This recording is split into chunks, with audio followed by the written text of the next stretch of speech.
topic for today is caregiving, right? One of my favorite things. How to love and appreciate your caregiver. This is to me a very, very important topic, because who is more important than to the Parkinson patient than the caregiver?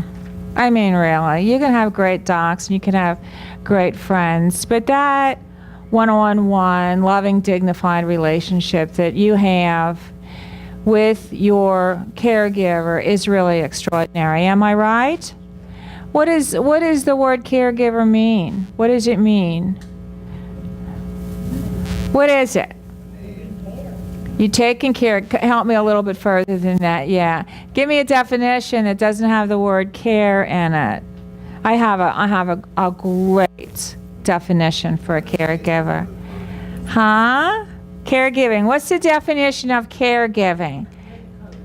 You're the coach. Absolutely. What else? Yeah, I use the word Willie.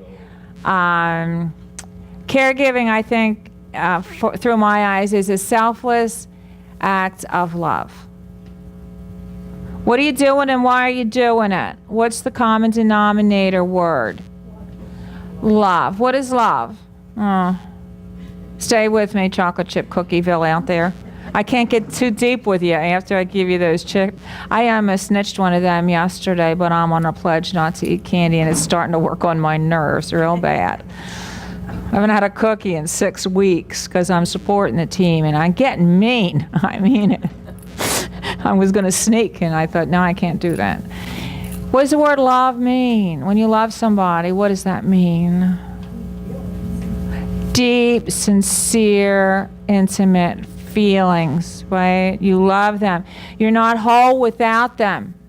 Think about your life without your loved one in it. How would it be? I know. I was wondering how long I'd be able to move forward without somebody throwing in, some negative notes in there. Yeah.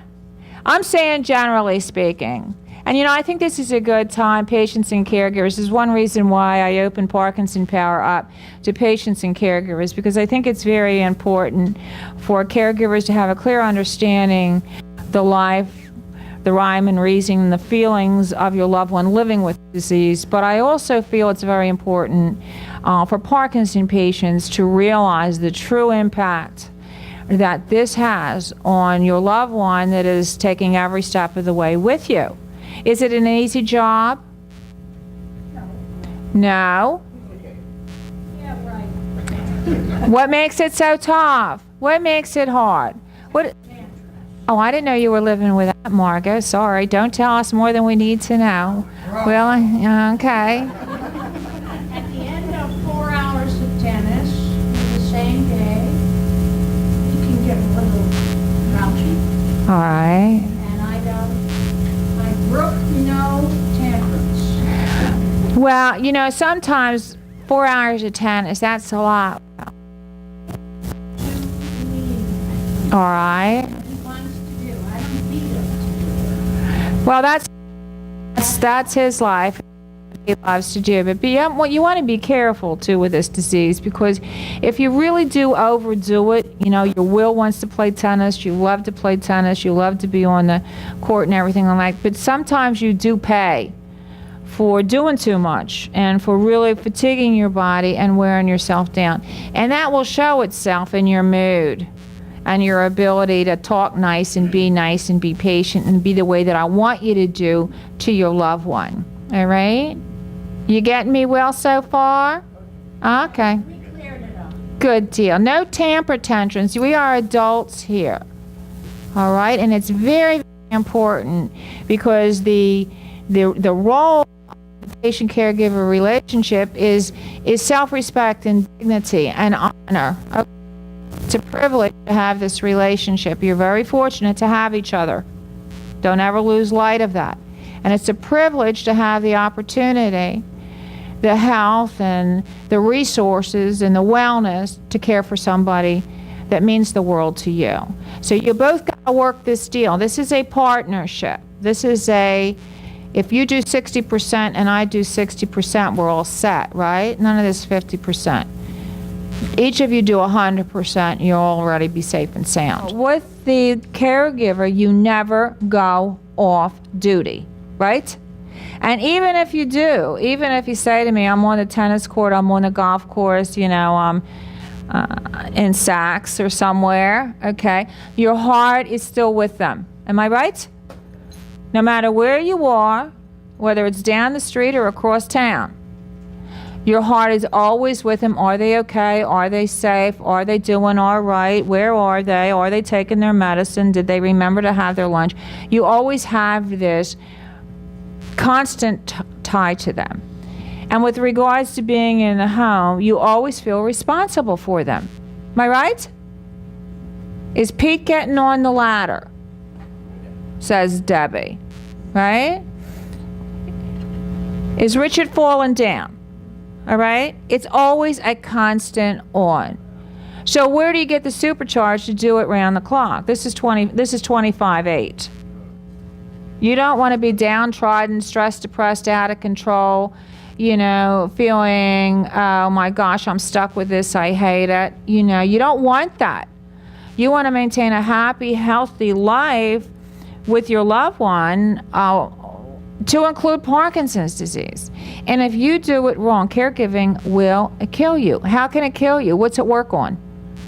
Your stress, number one. Your stress, number one. This is stressful. What is stress?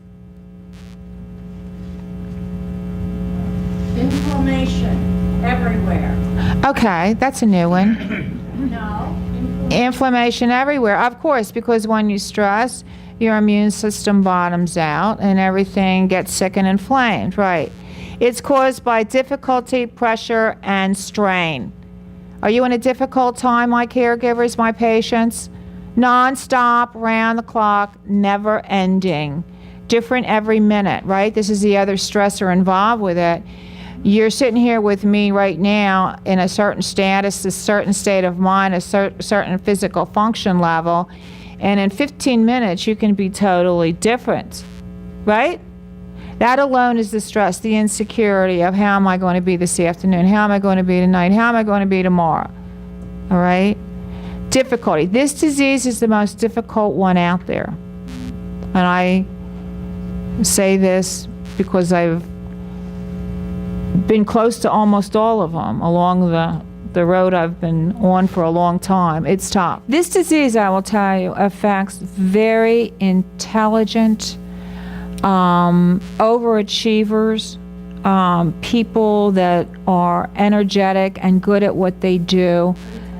A-types. I hate to, you know, you're A-types, and almost everybody in my life is an A.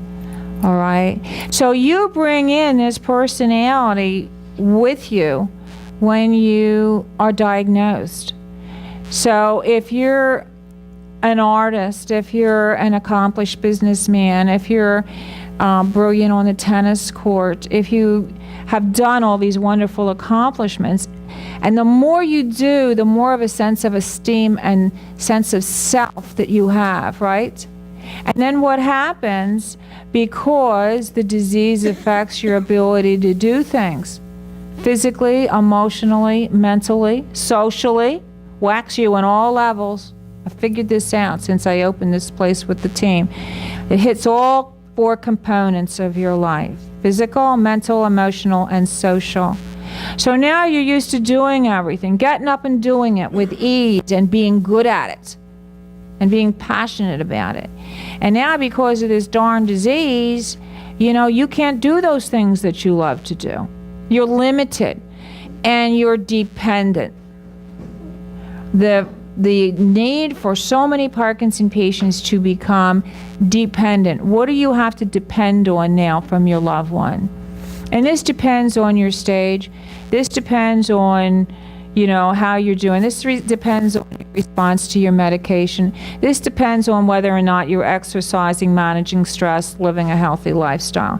But how does it feel to have to depend and to wait for someone else to assist you on normal, everyday things that you have done with these your whole life? How does it make you feel? This I'm addressing my patients. Huh? Down in the dumps. Down in the dumps. It stinks. I had to bite my tongue with that one. It stinks. It stinks. And how do you get over it? Because the thing is, you have to force yourself and force yourself and force yourself, because the worst thing that we can have for you kicking in is that apathy and depression. And it's very easy to throw up the towel if you keep trying and trying and trying and you're not able to do it. So how do you get around that? How do you hold yourself up so that you don't throw in the towel and give up? Find other things you can do. Exactly. So you can't do A. Remember, one of the keys to living well with Parkinson's after a positive attitude is acceptance. Look in the mirror and love what you see. Here I am, I'm the same great person, same wonderful human being that I was before Dr. So-and-so told me that I have Parkinson's disease or Parkinsonism. It's the same person, all right? So you have to always look within and realize I am still that great person, and don't give in and keep trying. Apathy will kick in. It's part of the disease. Depression is part of the disease. You heard that. You have to realize that you have Parkinson's, that you're going to be dealing with it for the rest of your life. Yeah. You have to come to grips with that. Exactly, Pete. It's actually the three of you. You know it? It's actually the three of you. And it's you and your loved one and the disease. Holding hands, step by step, at the dinner table, in the bed, in the car, everywhere. It never goes away, right? So you have to come to grips is, you know what? This is the reality. This is who I am. This is life as it is today. You gotta almost like swallow the pill. And it's hard, isn't it? But you have to use the tips and the tools. And what Margot said was great. You can't do this. But what can you do? You can really lose yourself in a movie, can't you? And you can really lose yourself in music, right? There's something about music that can be an immediate trigger to flip your mood. How many of you love music?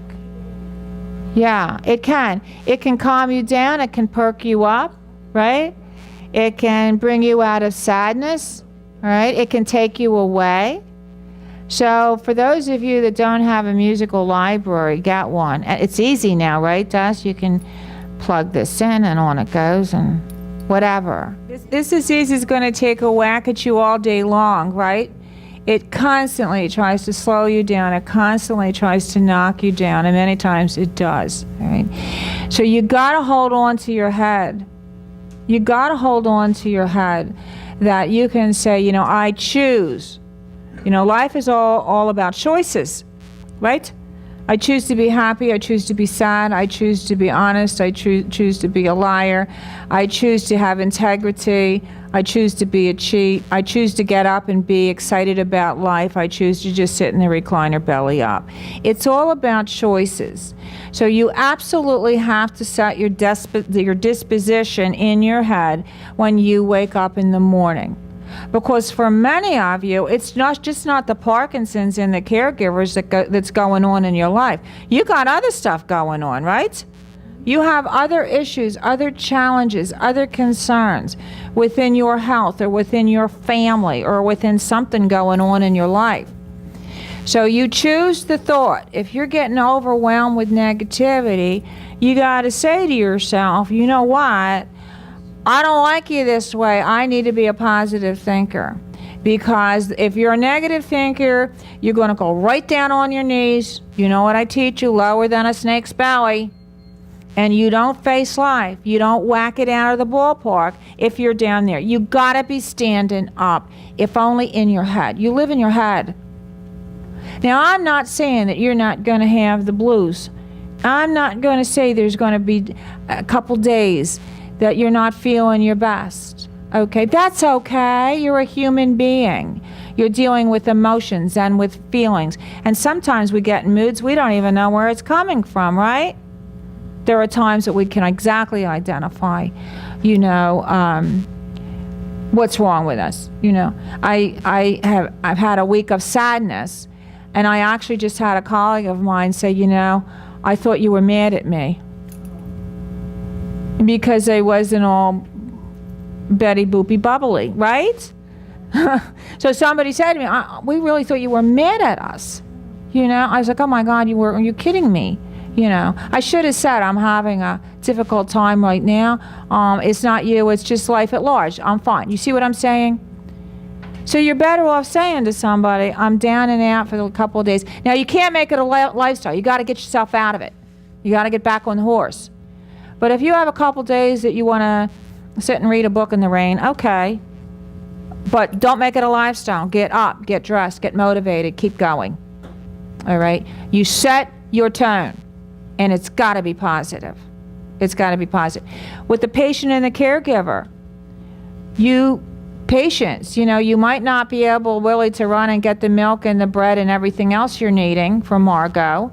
All right, but what can you do? The constant motivation, the constant appreciation, the verbal. What the heck? I don't know what you... Is that what he does for you? Oh, yeah. You got a tall one there, right? As opposed to nobody at our age needs to be on a ladder or a chair or anything like that. Do you hear me? I'm talking to you. Okay? Yeah, if you have a tall one, that's great. You can clean the top cupboards, all right? You got one too, right, Cheryl? Cheryl's all of 5'2", I think, right? But remember when I say that you're a team, if you can't do it, and if you're not able to do as much prep in the kitchen, or if you're not able to clean the garage, all right, number one, be satisfied that they did it to the best of their ability. All right? It came back to me that somebody in here was not happy with how a certain somebody was cleaning the toilet. Dear heaven, and I'm not going to bust you. Everything comes back to me. Did you know that? Uh-huh. Come on, lighten up. It might not be exactly the way you'd put away the towels, but you still can say, it's great. I appreciate it. Thanks a million. Okay? The constant positive affirmation, the constant appreciation. And I think that this is critical in any relationship. How many of you are doing it? Please and thank you. And I love you. If there ain't nothing left to say, just send a text, I love you. All you need to do. It says it all. It says it all, right? And don't get tied down in the minutia of being negative, being disturbed, being unhappy with your caregiver, being put out, being disgusted, being tired, blah, blah, blah. Just get past it.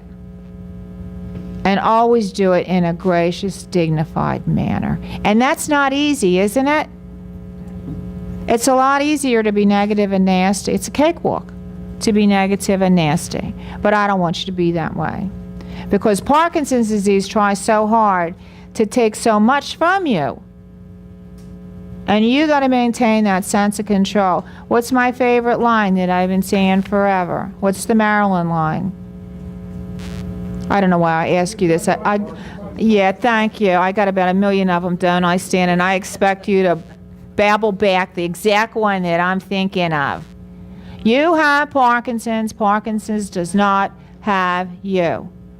And when you start going down, when you start feeling discouraged, you are in charge. This is your life. And only you can hold life at large and your disease at what I call it back. Enough already. I've had it with you. All right. Try to do the distractions. If you're struggling doing something and you can't do it, do something else, just like Margot said. Can't do this, do that. Like what? What are some things that you've had to give up along the way? And what are some things that you have put in its place? This ought to be nice to hear from you.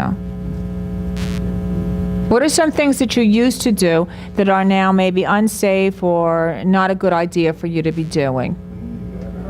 Cleaning the gutters. Uh-huh. And now he pays. Y'all heard it. We have an electric charge on the gutter now, and if he gets up there, he gets zapped. Okay? None of you should be on the ladder. None of you should be cleaning gutters. I don't care whether you have Parkinson's disease or not. You get to a certain point where sensational seniors, right?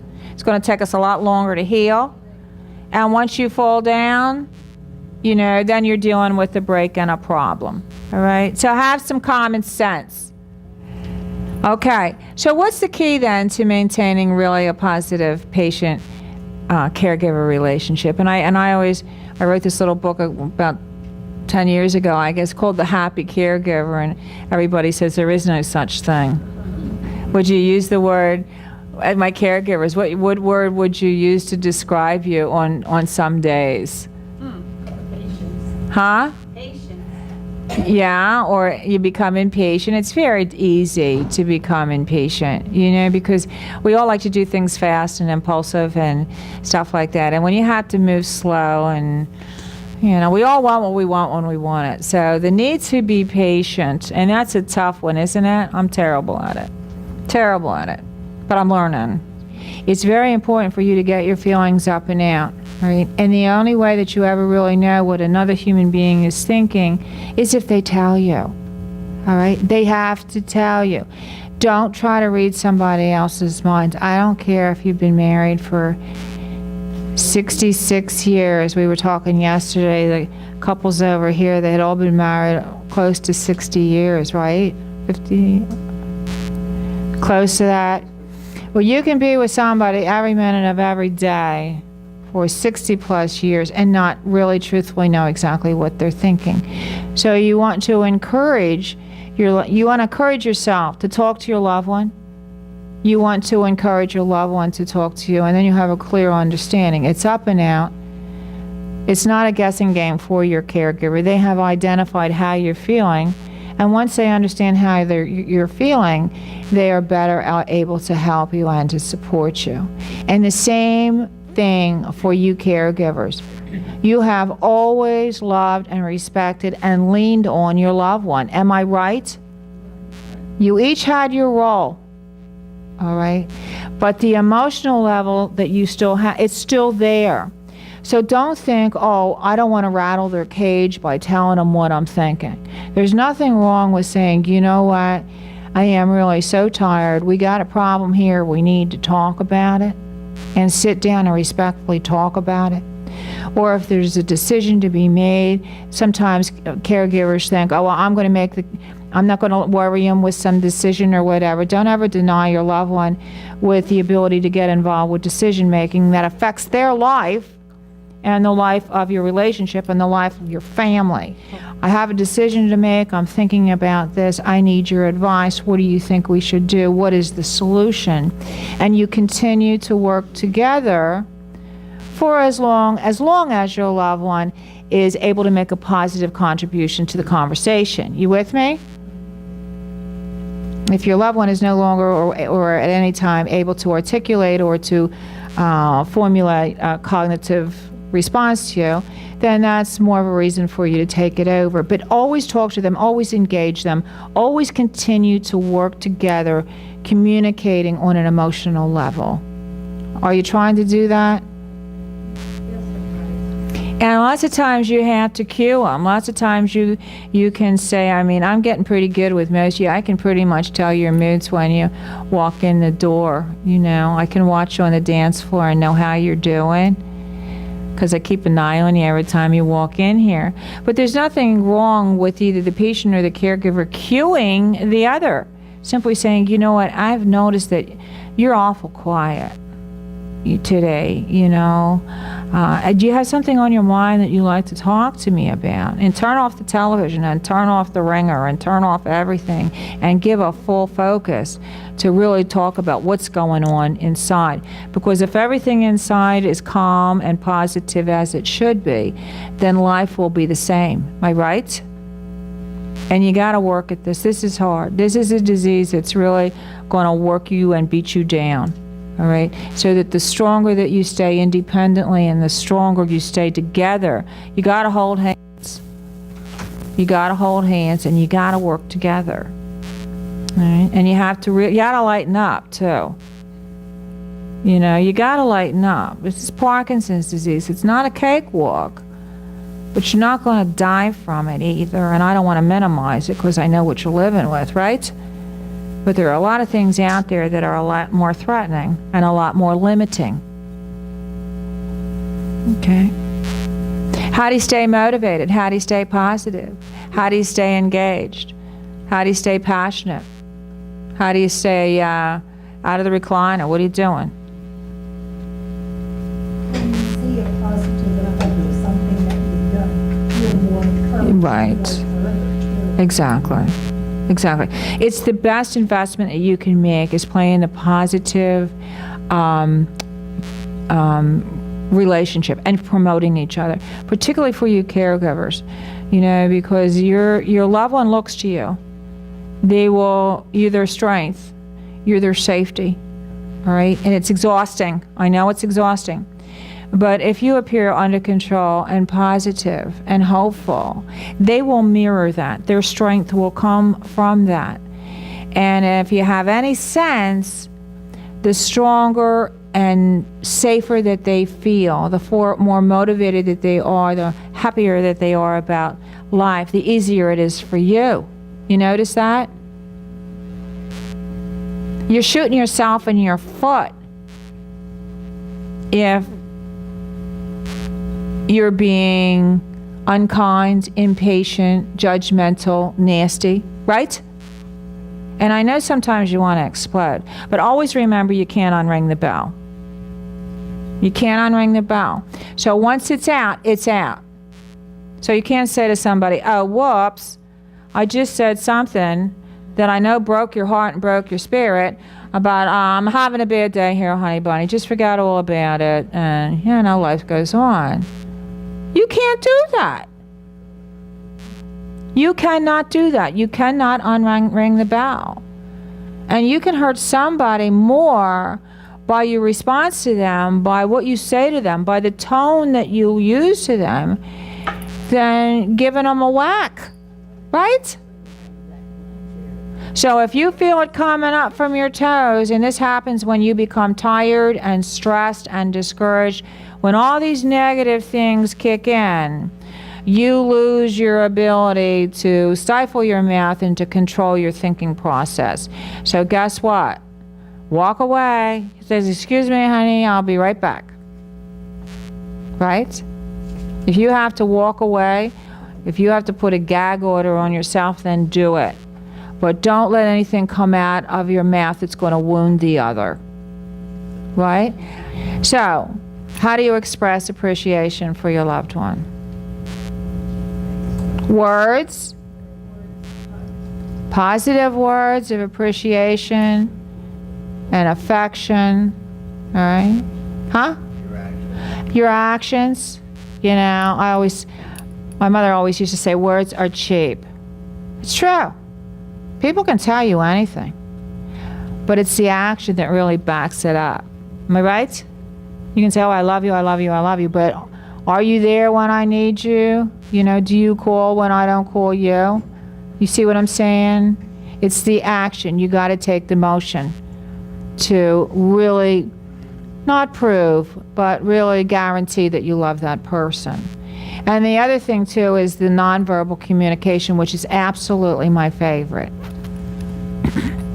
Mouth America that never shuts her mouth up here, okay? Sometimes words just are not good enough. You know? They're just not good enough. So just a simple touch, a hug, or a pat, right? You know, it's just a great way if you're tired, if you don't want to bring up the feelings, if you don't want to have a big dissertation, just hold hands, you know, or pat, or there's all, you know, touch a face or pat the head. Do whatever you do, you know, your little special codes, right? How many of you have a little I love you special code? I shouldn't have asked this question. This might come back to need to be, huh? You should all have a little code. Remember Phyllis, what was her name? Carol Burnett. Remember Carol Burnett? Was she not hysterical? Tell him, Tim. The ear tuck always. And I was told along the way that that was an I love you to her mother. Am I right or wrong with that? That goes back a long time, but she never went off the air without doing that. Isn't that cute? Don't you think that's nice? In national television, that she never forgot to tell her mother that she loved her in her way, all right? So find something nice to do it, all right? Hugs and kisses and pats and good stuff. And then if you want to bring in the roses and the candy and all that kind of stuff, that's really a good thing too. You know, a little piece of glitter, that's good. Or just simply say, you know what, I want to take you to your special restaurant. Drive me there. Or I made a reservation. Right? Go above and beyond to make today special. Days can be very humdrum, days in, days out, right? So always try to do something to make it very special and memorable. Try to make every day memorable, all right? Bribery works well, okay. Okay. Like what? Oh my goodness, there you go. That's a really plan. Does that work for you? How many of you bribe? Bribe or drive? Bribe. If you don't get me what I want, you're not going to eat for a week, right?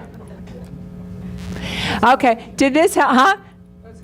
I guess, I don't know. I'm only teasing up here, because I know. And truth be told, you know, you all just do a beautiful job caring for each other. You really truthfully do. It's, you know, I love it here because, you know, I see so many relationships that are so loving and so dignified. I have often said, I told it to Dr. Schumacher since the day we started out together, that there's something about the Parkinson community. You know, the husbands and the wives and the loved ones and the caregivers, they just have a beautiful, dignified relationship. You're a very, very exclusive group of people, okay? So be proud of yourself. You're doing a great job. Work together. Be happy. Have some fun. And I'll see you when I see you, okay? All right. Thanks for spending this time with us.